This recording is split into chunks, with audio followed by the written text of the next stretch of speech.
আসসালামু আলাইকুম, কেমন আছেন সবাই? আশা করি ভালো আছেন।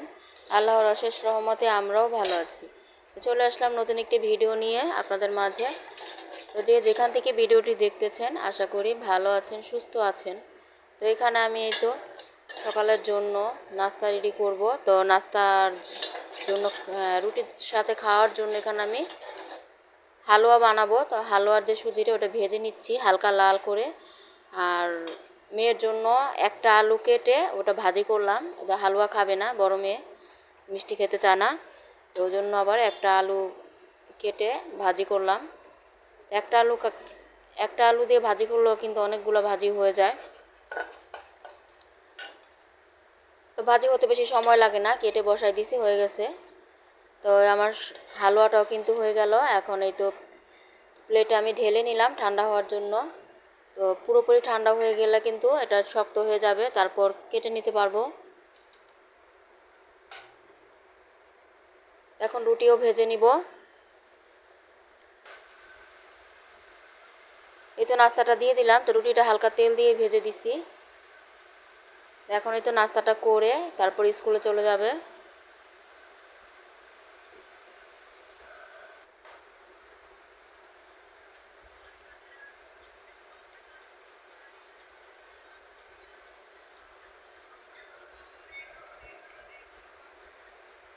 হালুয়াটা কিন্তু সুন্দর লাল হয়েছে, কারণ হালুয়াটা বেশিক্ষণ ভেজে নিছিলাম।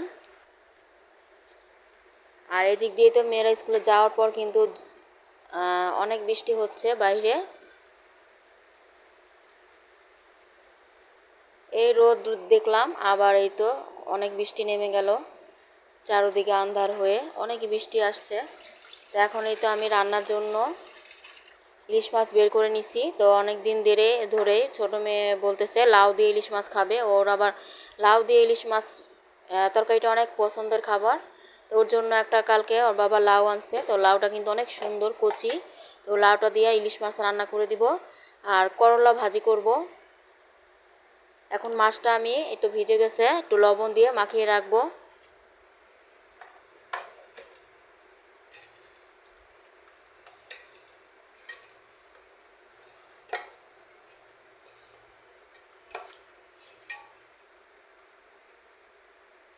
এখন লাউটা আমি কেটে নিব। ওই যে লাউটা আমি ছিলে নিচ্ছি, ছিলে তারপর ভালোভাবে কেটে নিব। মাশাআল্লাহ লাউটা অনেক সুন্দর। তো লাউয়ের খোসাগুলো অনেক কচি। তো ভাবতেছি লাউয়ের খোসা দিয়ে আজকে ভর্তা বানাবো। তো ভাজিটা করলে কেউ খেতে চায় না, ভর্তাটা বানালে আবার মজা করে খায়, এজন্য ভর্তাই বানিয়ে দিব। তো আমি এই তো খোসাগুলো ছিলে সুন্দর করে আমি কেটে কুচি কুচি করে কেটে নিলাম। ওটার সাথে রসুন আর পেঁয়াজ দেবো। আর লাউটাও কেটে নিচ্ছি। লাউটা ছিলে তারপর ধুয়ে নিচ্ছি, এখন কেটে নিচ্ছি।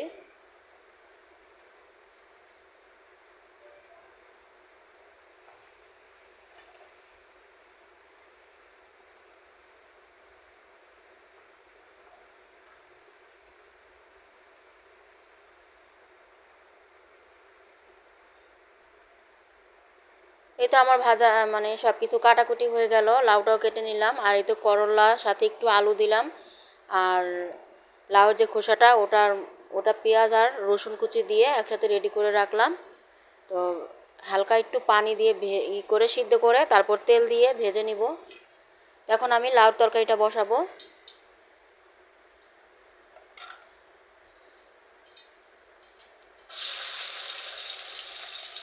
তো তেল দিয়ে এখন এই যে পেঁয়াজ দিয়ে দিলাম।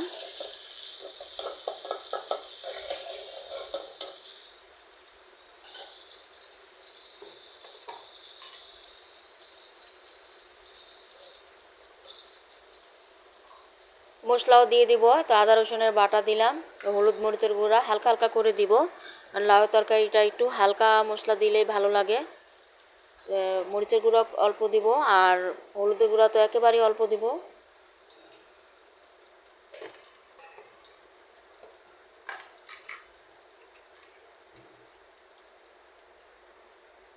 তো মশলাটা একটু করে নাড়াচাড়া দিয়ে পানি দিয়ে তারপর মাছগুলো দিয়ে দিব। তো মাছগুলো কষিয়ে নিব।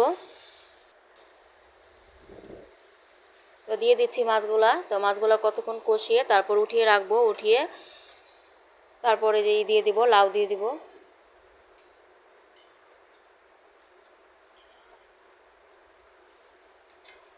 এখন হালকা করে, বেশি নাড়বো না, বেশি নাড়লে আবার ভেঙে যাবে। হালকা করে একটু নাড়াচাড়া করে একটু কষিয়ে নিব, তারপর সাবধানে আর কি মাছগুলো উঠাতে হবে। এই তো এখন আমি মাছগুলো উঠিয়ে নিব।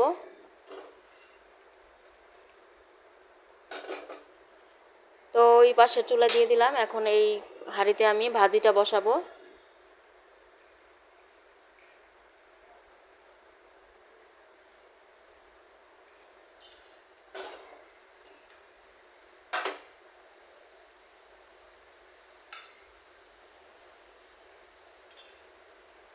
পিঠা বানিয়েছিলাম, ওটার যে তেল ছিল তো ওটা দিয়ে আমি রান্না করে ফেলতেছি।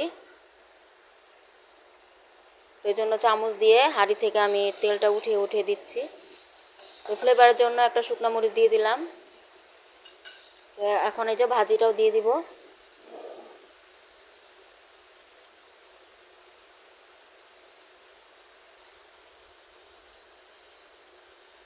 কয়েকটা কাঁচা মরিচ আমি কেচি দিয়ে কেটে দিয়ে দিচ্ছি।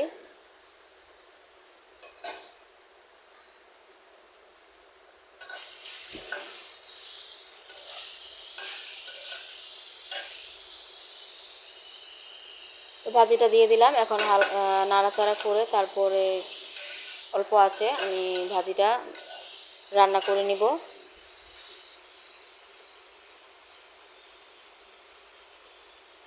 স্বাদ মতো লবণও দিয়ে দিলাম।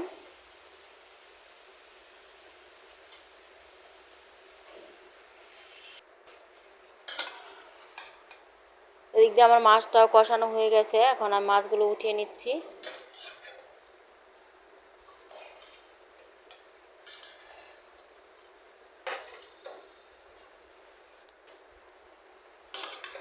এই যে লাউটাও দিয়ে আমি এখন লাউটা একটু করে নিচ্ছি, কষিয়ে নিচ্ছি।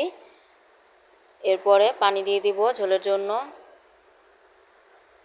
পানিটা বলক আসলে তারপর মাছগুলো উপর দিয়ে দিব।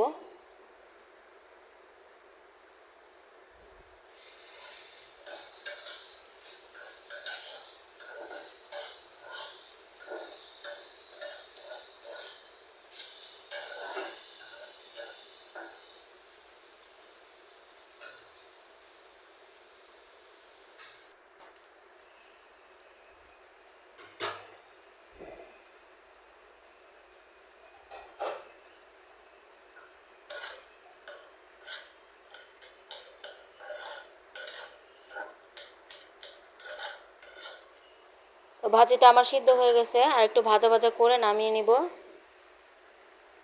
এখন এই যে লাউটা আমি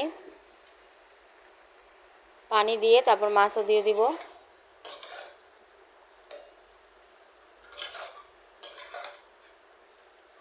তো অনেকটা পানি উঠে গেছে, এই পানিতে অনেকটা সিদ্ধ হয়ে গেছে। এখন অল্প করে আবার পানি দিয়ে দিলাম ঝোলের জন্য।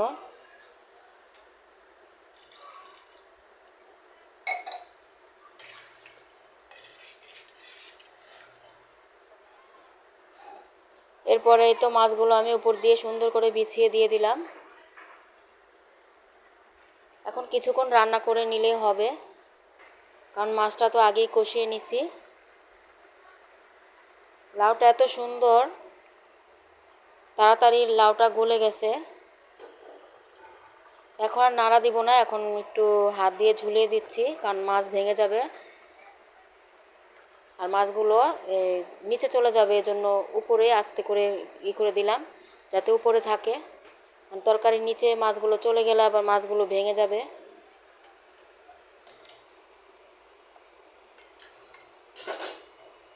তো লাউটা আমি নামিয়ে নিলাম। এখন এই তো লাউয়ের খোসাটা, এটার সাথে আমি বেশি করে রসুন কুচি আর পেঁয়াজ কুচি দিলাম। এখন অল্প একটু পানি দিয়ে সিদ্ধ করে তারপর পানিটা শুকিয়ে গেলে একটু তেল দিয়ে ভাজা ভাজা করে নিব।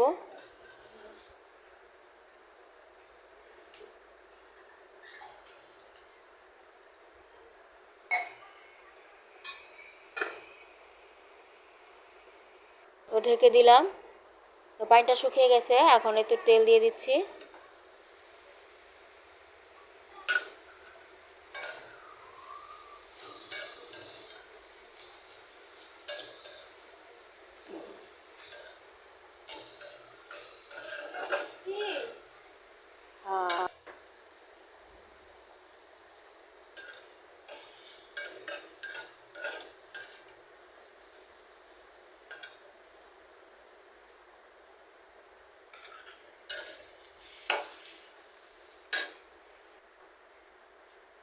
আর ভাতটাও কিন্তু এই যে ঠিকা দিয়ে দিলাম। এরপরে তো বাকি কাজ করে ঘর-টর গুছিয়ে, ঘর মুছে গোসল করে নামাজ পড়ে আসলাম।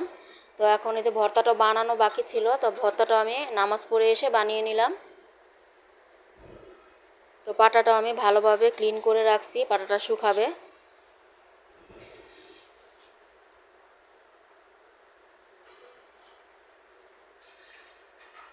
তো সব কাজ শেষ, এখন দুপুরের খাবার দিয়ে দিব। তো আজকে তো বাহিরে বৃষ্টির জন্য কিন্তু বারান্দায় কাপড় মেলে দিয়েছিলাম আর উল্টো ভিজে গেছে, এজন্য আমি ঘরে এনে মেলে দিছি। তো এরপরে যে খাবার দিয়ে দিলাম।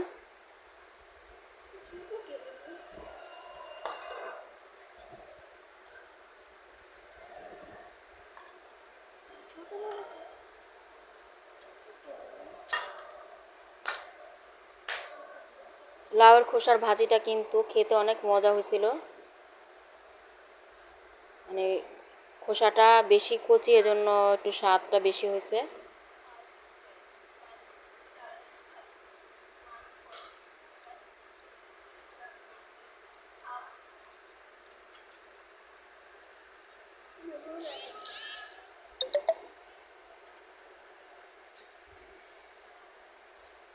তো আমার জন্য আমি লাউ একটু ডিম দিয়ে রান্না করছি।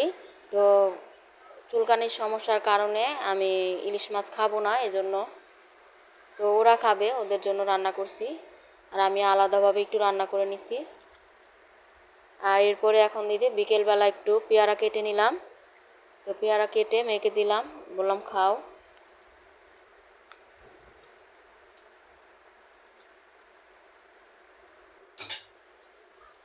এরপরে তো সন্ধ্যায় কয়েকটা সিঙ্গারা বানানো ছিল ডিপ ফ্রিজে। তো আরেকদিন যে বানিয়েছিলাম, তো ওই যে কয়েকটা ছিল, ওটা ভেজে দিচ্ছি। আর চাও বানিয়ে নিলাম। এখন চাটা খেতে খেতে আপনাদের সাথে বিদায়টাও নিয়ে নিচ্ছি। তো চলে আসবো আবার নতুন একটি ভিডিও নিয়ে। সেই পর্যন্ত সবাই সুস্থ থাকেন, ভালো থাকেন। আল্লাহ হাফেজ, আসসালামু আলাইকুম।